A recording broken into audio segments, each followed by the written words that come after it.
भाई, ऐसा कौन सा महत्वपूर्ण कार्य है जिसके लिए तुमने अपनी बूढ़ी माँ को छोड़ दिया है?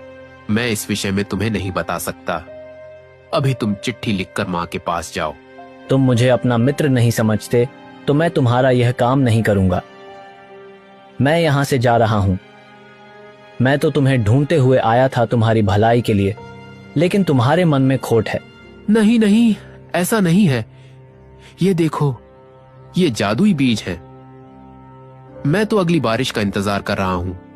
जब अगली बार बारिश होगी और जब मैं इन बीजों को जमीन में लगा दूंगा, तब ऐसे पौधे होंगे जो कभी बारिश में भीगते नहीं हैं। क्या सचमुच तुम्हें इन बीजों के बारे में किसने बताया? तुम्हारे पास ये जादुई बीज कहां से आए? कहीं तुमने चोरी तो नहीं की? नहीं नहीं, मैंने चोरी नहीं की है। तुम्हें याद है, उस दिन बारिश हुई थी और मैं बारिश में फंस गया था। तब एक चिड़िया मेरे पैरों के पास आ गई। जब मैंने उसकी मदद की, तब उसने मुझे ये जादुई बीज दे दिए। सचमुच तुम्हारी बातें सुनकर लगता है कि इन जादुई बीजों का बहुत महत्व है। ये तो तुम्हारे बहुत काम आएंगे। चिड़िया ने कहा है कि इन जादुई बीजों को बारिश के दिन जमीन में लगाने से बड़े बड़े पौधे निकल आते हैं और वे पौधे बारिश में भीगते नहीं हैं। उनमें बहुत सारे फल और फूल भी लगते हैं। अब मैं फलों और फूलों का व्यापार करूंगा और मेरी सारी गरीबी दूर हो जाएगी। मेरे रहते तो मैं तुम्हें ऐसा कभी नहीं करने दूंगा। केवल एक चिड़िया की मदद करने से तुम इतने धनवान हो जाओ और मैं गरीब रहूं, ऐसा नहीं हो सकता। और माँ को समझा देना, मैं कुछ दिनों में लौट आऊंगा। तभी अचानक बारिश शुरू हो जाती है। अजय और किशन दोनों झोपड़ी में छुप जाते हैं। उसी दौरान अजय के दिमाग में एक योजना आ जाती है। अगर मैं किशन को नदी के किनारे ले जाकर उसमें धकेल दूं और यह बीज उससे ले लूं, तो जादुई पेड़ का सारा लाभ मुझे मिल जाएगा। अब तुम घर कैसे जाओगे? इतनी तेज बारिश हो रही है। तुम यहीं ठहरो, मैं यह जादुई बीज जमीन में लगा कर आता हूं। नहीं नहीं दोस्त, मैं भी तुम्हारे साथ चलूंगा। तुम मेरी चिंता मत करो, मैं तुम्हें जंगल में अकेले नहीं जाने दे सकता। जब दो लोग साथ रहते हैं तो काम आसानी से हो जाता है। इस तरह अजय अपनी बातों में किशन को फंसा लेता है। हाँ, यही सही जगह है। यहां मैं अपने जादुई बीज लगा देता हूं। अगर पौधे नदी के आसपास रहेंगे तो वे ज्यादा सुरक्षित रहेंगे। जैसे ही किशन नदी के किनारे बीज लगाने लगता है, उसका दोस्त अजय चालाकी से उससे बीज छीन लेता है और उसे नदी के अंदर धक्का देकर गिरा देता है। ये तुमने क्या किया दोस्त? मैंने तो तुम पर बहुत भरोसा किया था और तुमने इस बारिश में मुझे नदी में धकेल दिया। तुम हमेशा से हमारे टुकड़ों पर पलते रहे हो। हमने तुम्हें पनाह दी, तब तुम्हारा पेट भरा, और आज मैं तुम्हें अपने से आगे नहीं बढ़ने दूंगा।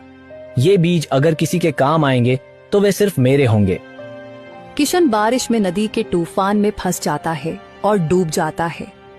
किशन की यह हालत देखकर अजय बहुत ज्यादा खुश हो जाता है। अब जल्दी से इन बीजों को लेकर अपने गांव चलता हूँ। अब ये जादुई पौधे तो मेरे ही घर के आंगन में उगेंगे। महाराज, यह एक दोस्त की धोखेबाजी की कहानी है। उससे यह देखा नहीं गया कि मैं जीवन में उससे आगे ना निकल जाऊं। इसी कारण उसने मुझे नदी में धकेल दिया। किशन, अब मुझे तुम्हारी पूरी कहानी समझ आ गई है। किस तरह तुम्हारे उस धोखेबाज दोस्त ने तुम्हें नदी में धकेल दिया और तुम्हें मारने की कोशिश की। अब मैं उसे ऐसी कड़ी सजा दूंगा जिसे वह उम्र भर नहीं भूलेगा।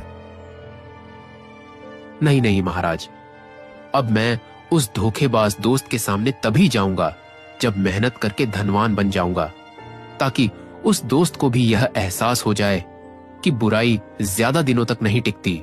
फिर किशन को राजा के बागीचे में माली का काम मिल जाता है और वह वहीं काम करने लगता है। एक दिन वह बागीचे में काम करके बैठा होता है, तभी एक उड़ती हुई चिड़िया आकर उसके पास बैठ जाती है। वही चिड़िया थी जिसने उसे बीज दिए थे। उसने आकर किशन से कहा, अरे किशन, तुम राजा के दरबार में कैसे पहुँचे? सब ठीक तो है ना? मैंने तुम्हें जो बीज दिए थे उनका तुमने क्या किया? प्यारी चिड़िया, वे बीज तो मैं खो बैठा हूँ। दरअसल जब मैं बारिश के दिनों में उन बीजों को जमीन में लगा रहा था, तभी मेरे एक धोखेबाज दोस्त ने मुझे धोखा दिया और नदी में धकेल दिया। उसके बाद से मैं यहीं पर हूँ। वे बीज बहुत कीमती थे, तुम्हें उन्हें इस तरह नहीं खोना चाहिए था। तुम चिंता मत करो, मैं तुम्हें दूसरे बीज दे दूंगी जिन्हें तुम राजा के बाग में लगा देना। राजा तुमसे बहुत ज्यादा खुश होंगे। फिर चिड़िया ने वे बीज किशन को दिए और वहाँ से उड़कर चली गई। और फिर किशन उन बीजों को बागीचे में ही लगा देता है। जब ये पौधे बड़े हो जाएंगे, तब राजा उन्हें देखकर बहुत खुश होंगे और तब मैं उनसे अपने व्यापार के लिए धन मांग लूंगा। उधर राजा और मंत्री एक दूसरे से बातचीत कर रहे होते हैं। आजकल मेरा स्वास्थ्य कुछ ठीक नहीं रहता। मैं खुद को बहुत ज्यादा कमजोर महसूस कर रहा हूँ। अभी तो आप में बहुत शक्ति है महाराज। अभी आपको बहुत दिनों तक यहाँ का राजा बनना है। तभी किशन वहाँ आता है और उसके हाथ में फल होते हैं जो जादुई बीजों के पेड़ों से प्राप्त किए गए थे। महाराज, मैं आपके लिए उपहार लेकर आया हूँ। ये मीठे फल खाकर आपका मन प्रसन्न हो जाएगा। लाओ किशन, तुम्हारे फल तो बहुत सुंदर हैं। मैं अभी इन्हें खाकर देखता हूँ। अभी थोड़ी देर पहले मैं खुद को बहुत कमजोर महसूस कर रहा था, लेकिन तुम्हारे हाथों के फल खाते ही मेरी सारी कमजोरी दूर हो गई है। ये जादुई फल तुमने कहाँ से प्राप्त किए? हमें वह जगह दिखाओ। किशन राजा को बागीचे में ले जाकर उन्हें जादुई बीजों के बारे में सारी बात बताता है। ये फल तो तुम्हारी दयालुता का पुरस्कार है। सचमुच तुम बहुत ही ज्यादा दयालु व्यक्ति हो। महाराज, दरअसल मैं व्यापार करना चाहता हूँ। ऐसे मीठे और जादुई फल खाकर सभी स्वस्थ हो जाएंगे। मैं इन फलों को सभी तक पहुंचाना चाहता हूँ। हम तुम्हारी पूरी सहायता करेंगे। मंत्री जी, किशन को व्यापार के लिए जितना भी धन आवश्यक हो वह उसे दे दिया जाए। इस प्रकार राजा की मदद से किशन जादुई फलों का व्यापार करता है और बहुत बड़ा व्यापारी बन जाता है। दूसरी ओर किशन का दोस्त अजय, जिसने उससे धोखे से बीज हासिल किए थे, अपने घर लौट रहा था कि अचानक उसके पीछे एक शेर पड़ गया। वह बुरी तरह घायल हो गया। हालांकि उसकी जान बच गई, लेकिन जो बीज उसने किशन से धोखे से लिए थे वे वहीं गिर गए। वह किसी तरह अपनी जान बचाकर घर पहुंच गया। जब उसकी पत्नी ने उसकी यह हालत देखी तो घबराकर उससे कहा, क्या हुआ जी, आप इतने घबराए हुए क्यों हैं? और आपकी यह हालत किसने की? अरे मत पूछो, जिंदा बचकर आ गया हूँ, यही बहुत बड़ी बात है। वह किशन मरते मरते भी मेरी जान लेने ही वाला था, लेकिन किसी तरह मैं बच गया। क्या कह रहे हैं? क्या किशन भैया मर गए? हाँ, किशन नदी में फिसलकर मर गया। लेकिन आपको इतनी चोट कैसे लगी? अरे कितने सवाल पूछोगी? मैं जिंदा बचकर आ गया हूँ, क्या तुम्हें संतोष नहीं है? इस प्रकार किशन की मौत की खबर पूरे गांव में फैल जाती है। हाँ भाई, बारिश के कहर ने किशन की जान ले ली। मैंने उसे बचाने की पूरी कोशिश की थी। हाँ, तुम्हारी चोट देखकर लगता है कि तुमने किशन को बचाने की पूरी कोशिश की थी। तुम्हारे जैसे दोस्त मिलना बहुत मुश्किल है। अब तो उसकी माँ का ध्यान भी मुझे ही रखना है। हाँ हाँ भाई, वह बेचारी बूढ़ी है, अब तुम्हें ही उसका ध्यान रखना होगा।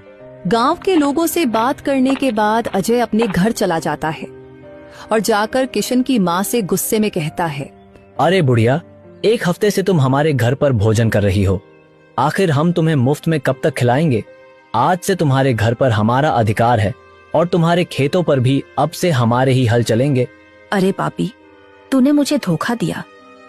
मैं तो तुम्हें अपने बेटे के समान समझती थी। अगर आज मेरा बेटा जिंदा होता तो तुम्हें ऐसा कभी नहीं करने देता। बारिश मेरे बेटे को निगल गई और मैं लाचार हो गई हूँ, लेकिन मैं मुखिया जी के पास जाऊंगी और तुमसे अपना सब कुछ वापस लेकर रहूंगी। किशन की माँ गांव के मुखिया के पास जाती है और पंचायत बुलाई जाती है। मुखिया जी, अजय ने मेरे घर और मेरे खेत पर अपना अधिकार जमा लिया है। वह यहाँ मुझसे सब कुछ छीनना चाहता है। मुखिया जी, ये बिल्कुल झूठ बोल रही है। किशन जब जंगल की ओर गया था तब उसने मुझसे कहा था कि मैं उसके घर और खेत का ध्यान रखूं। आप ही बताइए, इस उम्र में माँ जी कहाँ खेती करने जाएंगी? हाँ, तुम्हारी बात तो सही है। आखिर किशन की माँ का ध्यान तो किसी न किसी को रखना ही पड़ेगा। अरे बुढ़िया, क्या सब कुछ ऊपर लेकर जाओगी? अरे भाई, बदले में ये तुम्हारा ध्यान रखेंगे। तुम्हें दिन में 2 समय का भोजन खिलाएंगे। तुम इनके घर आराम से रहो। आखिरकार किशन की माँ पंचायत में हार जाती है और उसे अपना घर और खेत अजय के अधिकार में देना पड़ता है। तभी वहाँ किशन आ जाता है। किशन को देखकर सभी लोग हैरान हो जाते हैं। किशन, तुम यहाँ? लेकिन अजय ने तो कहा था कि तुम्हारी मृत्यु हो गई थी, कि बारिश के कारण तुम नदी में डूब गए थे। बेटा, तुम जीवित हो? मैंने तो सुना था कि तुम्हें कुछ हो गया है। तुम कहाँ थे बेटा? मुझे तो लगा था कि बारिश ने तुम्हें मुझसे दूर कर दिया है, लेकिन तुम्हें स्वस्थ और सुरक्षित देखकर मेरे मन को शांति मिली है। माँ, मैं बिल्कुल ठीक हूँ और देखो, अब मैं एक बहुत बड़ा व्यापारी बन गया हूँ। अब तुम्हें किसी चीज की कमी नहीं होगी। हमारी गरीबी दूर हो चुकी है। तुम्हारे न रहने पर अजय ने मुझे बहुत परेशान किया। उसने हमारा घर और जमीन सब कुछ छीन लिया। अब हमारा समय आ चुका है, हम उससे अपना सब कुछ वापस ले लेंगे। हाँ माँ, दोस्त के रूप में वही मेरा सबसे बड़ा दुश्मन है। उसने मेरे साथ जो किया है वह तो कोई दुश्मन भी नहीं करता। बेटा, अजय ने तुम्हारे साथ ऐसा क्या किया था? फिर किशन ने मुखिया और गांव के सभी लोगों के सामने अपनी पूरी कहानी विस्तार से बता दी। क्या यह सच कह रहा है? तुम इतने नीच कैसे हो सकते हो? तुमने अपने ही दोस्त की जान लेने की कोशिश की है। हम तुम्हें वह पे माफ नहीं कर सकते। अब हम तुम्हें राजा के पास ले जाएंगे। फिर अजय को राजा विक्रम सिंह के सामने पेश किया जाता है और उसे सारी बात विस्तार से बताई जाती है। इसके बाद राजा विक्रम सिंह अजय को उम्र कैद की सजा सुना देते हैं। किशन को उसकी जमीन वापस मिल जाती है और वह अपनी माँ के साथ हंसी खुशी जीवन बिताने लगता है।